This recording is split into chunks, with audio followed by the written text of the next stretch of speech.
When it comes to art, perspective is everything. Perhaps that's why directors at New York City's famed Metropolitan Museum of Art decided to shift theirs, setting their sights on a new location in Manhattan. The Met Breuer opens this month at 75th and Madison, showcasing the museum's collection of modern and contemporary art.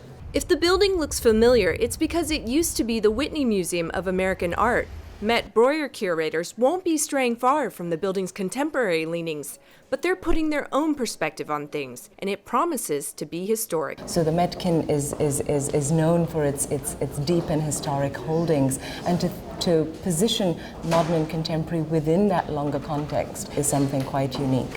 In Unfinished, Thoughts Left Visible, visitors will see a vast collection of 20th and 21st century works that show how even the best artists, whether intentionally or not, left work undone.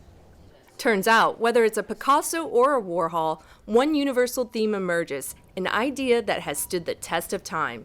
We don't always finish what we start. The dichotomy of old and new was not lost on art critics. It was amazing to see Renaissance and Baroque art in this space, where I've had my education in contemporary art over decades.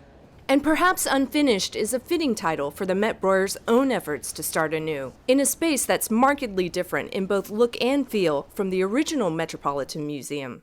By showcasing contemporary works like that of Indian artist Nazreen Mohammadi, visitors will begin to see the Met as more than just an exhibitor of Egyptian tombs and historical artifacts. They've taken a lot more freedom than the conservative Metropolitan Museum normally does by mixing Renaissance and contemporary works together here. Contemporary works that will ultimately have their place in history, so long as viewers are open to new perspectives. The art doesn't mean anything until the viewer is with it, basically to give it meaning. That's why we're here.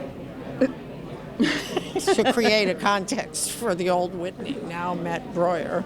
And in the context of the art world, that perspective is always welcome. Trinh, VOA News, New York.